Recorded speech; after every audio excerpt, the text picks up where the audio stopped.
New shows debut in Hollywood studios. Disney releases info about the company's financials. What happened with that sinking boat on Splash Mountain? And annual pass holders are getting a new magnet. Plus, lots more Disney news coming up.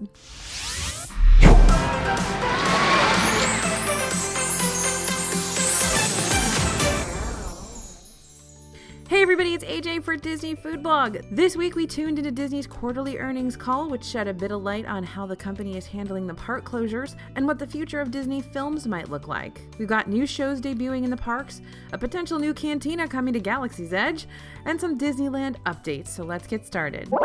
First up, Disney's park hours have been shortened. Disney World's just updated operating hours for all 4 parks. The new shortened hours will begin September 8th. Magic Kingdom will close 1 hour early, new hours are from 9 a.m. to 6 p.m. EPCOT will be opened from 11 a.m. to 7 p.m., 2 hours earlier than their previous closing time of 9 p.m. Hollywood Studios will be closing at 7 p.m., 1 hour earlier, and currently Animal Kingdom will be closing at 5 p.m. starting September 8th, but the opening time has shown as both 8 a.m. on the Disney World calendar and 9 a.m. on the Disney Park Pass system. We'll keep you updated as things shake out, but remember to keep on top of park times for your upcoming trips as they could change. That Disney earnings call update. So Disney held its quarterly earnings call this week, which during any other time might not be super exciting, but with the unprecedented park closings and film production and movie theaters shut down, a bunch of financials suddenly seems a lot more interesting. In third quarter earnings reports, Disney reported a 42% drop in revenue from the third quarter of 2019, from above $20 billion down to $11.7 billion. The operating income for all segments saw a 72% drop from almost $4 billion down to a little over $1 billion. The closure of Disney's theme parks resulted in an almost $2 billion loss to the bottom line for the parks, experiences, and products segment. But despite these numbers, Disney's stock prices soared in the hours after the earnings call. Disney Plus has exceeded subscriber projections in nearly every market worldwide, and despite reduced capacity, Disney World is still operating at a net positive contribution. The company's definitely going to continue to focus on direct-to-consumer streaming services. In fact, Disney plans to launch a new general entertainment streaming service similar to Hulu, but for international audiences, in 2021, and it's under the Star brand it acquired from Fox. This focus on streaming services also means that Mulan will be headed to Disney Plus on September 4th. It will be available to Disney Plus subscribers who will also need to pay an additional $29.99 fee to purchase the film. It will be available to purchasers so long as they remain Disney Plus subscribers. In countries where Disney Plus is not available, Disney plans to release Mulan in theaters on the same date. All right, and a new show debuts at Hollywood Studios. Disney and the Actors Equity Association have not yet been able to reach an agreement regarding the safety plans that must be implemented to bring equity actors back to Disney World to perform. For that reason, many shows have not returned to the Disney parks. In the meantime, a new show has arrived in the theater that used to show Beauty and the Beast live on stage. The Disney Society Orchestra and Friends features a 6-piece band playing songs from Disney movies and TV shows including Monsters, Inc. from Monsters, Inc., Under the Sea from Little Mermaid, You've Got a Friend in Me from Toy Story, and even the Muppet Show theme song. Towards the end of the show, the band was joined by characters from Beauty and the Beast, and you can catch it several times throughout the day over there in Hollywood Studios. And this is something I get an email about just about 3 or 4 times a week still. At the beginning of the closures, we got these emails almost every day. We finally have news about your annual pass holder magnets. Now, it's not that coveted orange bird magnet, sadly. All pass holders, though, will soon be mailed a welcome back surprise Tinkerbell magnet. So no orange bird yet. Those are still all sitting in boxes somewhere, I'm sure. I hope that they give them to us and they don't just save them for next year's Flower and Garden Festival, but they might. But anyway, we're all getting a Tinkerbell magnet, so there we go. Disney's also released a statement about the sinking Splash Mountain boat. In case you hadn't heard about it, Splash Mountain had a bit of a mishap this week when a boat started to sink with guests on board. According to Spectrum News 13, Disney has issued the following statement through a spokesperson, quote, "The incident happened toward the end of the ride and involved 5 visitors. All 5 visitors were able to get out of the vehicle safely," unquote. The ride has since reopened with no more sinking logs. And we've got a Rise of the Resistance boarding group update for you today. Don't worry, there are no more time changes on when you can get a boarding group, but once you get one, it may appear a little differently in your app. The boarding pass will now feature a scannable code similar to how Max Pass looks in Disneyland. The feature isn't really being used yet. Cast members are still scanning MagicBands when it was time to ride, but it's definitely there and it's available, so that might be the wave of the future. Now let's talk about that new Star Wars Cantina. Okay, the new Star Wars Tales from the Galaxy's Edge virtual reality experience from Lucasfilm and Walt Disney Imagineering expands on the story of Batu's Black Spire Outpost with brand new characters and locations. And Cecil Slack's Cantina is one of those new locations, which in the game is placed right next to Oga's Cantina, spurring theories that a second Cantina might be coming to Galaxy's Edge in the future. That's all we've got on that information. We don't have any note from Disney or anything like that, just that this is showing up in the game, so that's kind of interesting. Speaking of Star Wars, we've gotten a bird's eye view of the progress on the Star Wars Galactic Star Cruiser Hotel thanks to an aerial photo shared on Twitter by BioReconstruct. The photo shows an overview of the hotel, including a peek at where the cabins and decks of the ship will be located. The hotel is still currently slated to open sometime next year, and Disney has said that reservations will be available sometime this year, but that was all noted before park closures, so we know that some construction delays did definitely happen, but they haven't said anything about changing or updating those dates that we currently have, so we'll keep you updated. All right, let's talk about Disneyland. Reservations for Disneyland's Grand Californian Hotel and Paradise Pier Hotel through the end of August have been canceled. Guests are not able to reschedule their stays or make new ones until September 1st or later at this time. Ticket sales are still on hold at this time, and there is still no reopening date for Disneyland. And it seems that Disneyland is taking the extra time before reopening to do some work on the Emporium. We caught a glimpse of construction walls and scaffolding through the closed Disneyland gates. We're not sure what work is being done, but we can't wait to see when the park finally reopens. And Disney has officially canceled the remaining Moonlight Magic events for 2020. The after-hours exclusive events for Disney Vacation Club members have been canceled through the end of the year in the interest of the safety and well-being of the members, guests, and cast members. All right, let's talk cruise line next. Disney Cruise Line will be pushing back its departure dates for 2020 once again. Cruise Lines International Association shared that Disney Cruise Line, as well as other cruise line members, will be delaying departure dates until at least October 31st. This will apply to other cruise lines as well, including Royal Caribbean, Princess, Carnival, and Norwegian. But there is some good news for future Disney cruises. Both the Disney Wonder and the Disney Dream have been cleared by the CDC and given the status of green, indicating the ships had no confirmed illness for 28 days. While they won't be sailing for some time, this does mean that the ships will be able to dock at ports in Mexico or the Caribbean so that crew members can get back to their homes, which is so amazing because, believe it or not, there have been some Disney Cruise Line crew members that have been on those ships not able to get off for months. All right, here's what we're all here for, the restaurant and snack news. We have some great snack news this week. Some of our favorite floats have started returning to Magic Kingdom.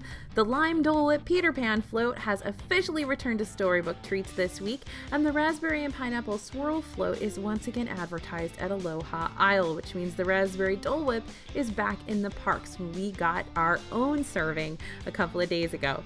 This gives us some hope that we'll soon see the Kakamora float back at Aloha Isle sometime soon, fingers crossed. And there's a fun treat at the confectionery. At first glance, it looks like a classic Mickey Rice Krispie treat, but it's actually a Mickey-shaped marshmallow on a stick covered in chocolate and sprinkles. This one is pretty much exclusively for marshmallow lovers because it is a lot of marshmallow. You can get it at Main Street Confectionery for $4.99. And a food and wine festival favorite has returned. Albeit a few weeks late to the festival, the Italian Margarita is back at the Italy booth. This one's made with limoncello and tequila and has officially returned, though you can only get it in a larger size at this festival. It's a semi-frozen consistency like the slushes in France, and you can get a 12-ounce glass for $11. I'm really glad this one is back. It's been one of my favorites for years, and I was kind of shocked when it didn't show up on the menu when the festival opened. All right, let's head to Japan. Katsura Grill is a quick service restaurant tucked away in EPCOT's Japan Pavilion. They've recently added a few new menu items to the ramen and sushi offerings that have been available for some time. The yuzu miso wings are $8.50, and this dish comes with 6 fried and saucy chicken wings, which were sweet and had a fresh, citrusy, lemony flavor. They didn't have much spice to them, but if you love sweet wings, these are delicious. Next up, that Menchie Katsu slider for $9.50. This one features a breaded and fried all beef patty topped with sesame slaw and served with fries. This one's very similar to the slider we tried at Epcot's Flower and Garden Festival, and it's just as tasty. And then we've got the Okonomiyaki fries for $5.50.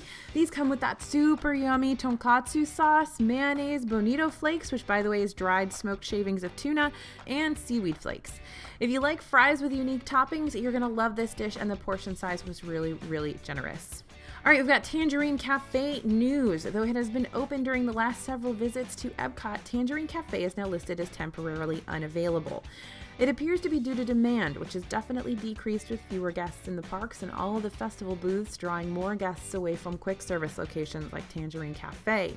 We'll keep you updated on when the restaurant may reopen.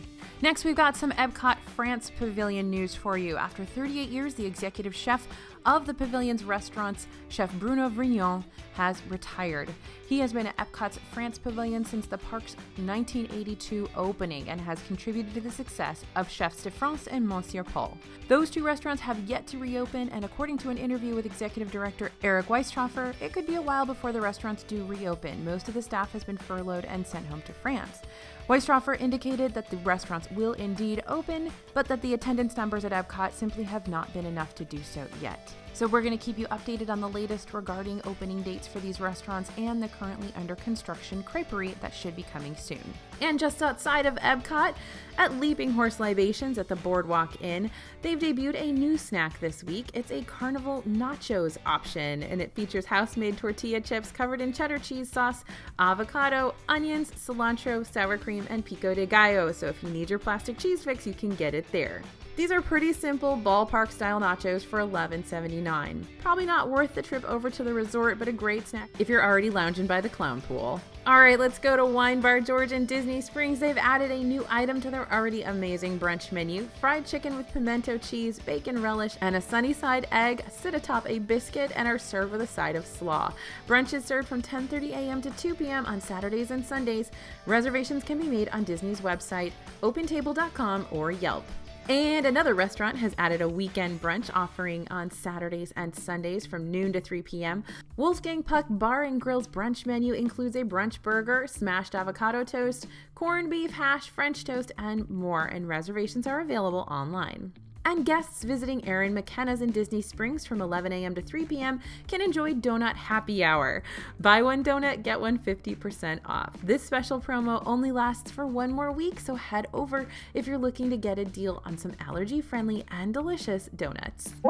All right, it's time for merchandise news, and I think I've got like 3 pages to share with you. So much new merchandise is coming out.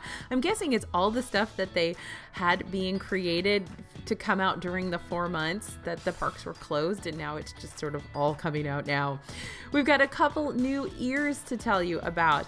Macaron ears and Sequin France ears have been spotted in Epcot's France Pavilion. These have been flying off the shelves. Seriously, cast members have told us these new ears are sold out within about an hour of being restocked. The Macaron ears have a bit of weight to them and feature 2 light pink macarons as the ears with a striped bow and Eiffel Tower charm in the middle for $29.99. There's also a new pair of sparkly French mini ears with a pink bow and Eiffel Tower charm, also for $29.99. And France is really churning out the new merch right now because we also spotted a Mademoiselle Mini Spirit jersey for $69.99. The shirt features an Eiffel Tower print and a floral design along with a pink mini on the front and ooh la la in large glittery pink script on the back of the jersey. Okay, got more ears for you. Norway has their own pair of ears too. Faux fur, horns, and ears made of Viking shields make up this rather eye-catching pair of Mickey ears. These can be yours for $29.99 and they are selling out fast as well. And there's a brand new pair of Up ears that we spotted in Dino Land over in Animal Kingdom. The ears are clear plastic and feature little pom-pom balloons, and the middle of the sky-colored bow is the grape soda bottle cap. Also $29.99. Also in Animal Kingdom, there's a brand new Spirit jersey in Island Mercantile. Mickey is sporting a pair of tiger striped shorts on the front of the shirt with Disney's Animal Kingdom printed on the back for $69.99. And now for something we didn't know we or anyone needed, the Haunted Mansion Crocs. The purple Haunted Mansion wallpaper design is all over them, and there's a Haunted Mansion logo popping out on the sides. You can pick up your new favorite pair of shoes at Memento Mori in Magic Kingdom. I just got word they were restocked yesterday, so hopefully they will still be around when you get there. And let's talk new MagicBands. We spotted a few available for pre-order for annual pass holders and those with resort reservations this week. Happily Ever After MagicBand is going to be a black band celebrating the Magic Kingdom's fireworks show with a red, blue, and gold design. That's a $20 upgrade fee. Phantasmic Magic Band. This one is also a $20 upgrade fee and features Mickey battling the Maleficent dragon just like in the Hollywood Studios show. Then there's a Mickey Rainbow Castle Magic Band for $24.99 or a $10 upgrade fee. We also spotted this one in the park at the Emporium at Magic Kingdom. And it features a rainbow Mickey on one side of the black band and a rainbow Cinderella castle on the other. Now we've got more fun face masks in Disney World. Those Tiki Room masks we first spotted in Disneyland have made their way to WDW, along with the debut of some brand new Together Again mask styles. These masks are the same style as that Welcome Back t-shirt line that debuted with the park's reopening. So far, none of the new attraction masks or the Together Again masks have made their way to Shop Disney yet, but stay tuned. And a Splash Mountain merchandise update. Following the rush to buy up all that Splash Mountain merch when the parks reopened, Briar Patch Gifts is now temporarily closed and the windows are covered up so you can't see in the shop. We're not sure how long the closure may last, but we're going to keep you updated. Over at the resorts, we finally spotted another super popular merchandise item that's been flying off the shelves. The Polynesian Coconut Mug is a coconut-shaped mug with the resort's logo on it. You can get this for $23.99 at Boutique at the Polynesian, if it's in stock. And there's a new Baby Yoda Spirit jersey on Shop Disney this week. What, you thought we'd make it through a merch update without something Baby Yoda? This one's a little different though from the old Baby Yoda Spirit jersey. It features the little green guy on the front of a white shirt and the bounty written on the back rather than the Mandalorian, which is printed on the other green version for $69.99. And your dog can actually match you with a pup Baby Yoda Spirit jersey for $34.99. Also, if you're a fan of those little shoulder plushes, those little guys that sit on your shoulder using a magnet, you can now get Chef Remy for $19.99. The little chef will sit on your shoulder with the help of a magnetic pad, and you can find him over in EPCOT. And there's a Disney Coach collection that just dropped. 7 purses are in the new Disney and Coach line, and Coach says it's inspired by their vintage bags and the vintage cartoons of Disney. The characters featured are Mickey Mouse, Minnie Mouse, Bambi, and the puppies from 101 Dalmatians. Classic totes and Mickey-shaped floral bags are a part of the line, which is available on the Coach website now. All right, let's talk discounts real quick. Walt Disney World annual pass holders can get 30% off site-wide on Shop Disney by using the code AP30OFF. The discount is only available through August 14th, so get shopping now. All right, there's our news for the week. There's still so much happening in Disney World and around Disney World. So much merchandise. We're eating all the food and we're pumping out those reviews for you over on Disney Food Blog. If you're wondering what the restaurants are like, what the parks are like, we've got all that information for you over on the blog. And of course, here you can always watch our videos where we take you right into the parks since reopening and we talk about all our thoughts. Thank you guys for listening. Thanks for watching. If you're not already a subscriber, we'd love to have you as part of our family. Go ahead and subscribe to the channel. Hit that notification bell so that you'll know when we put out a new video. This is AJ for Disney Food Blog, and we'll see you real soon.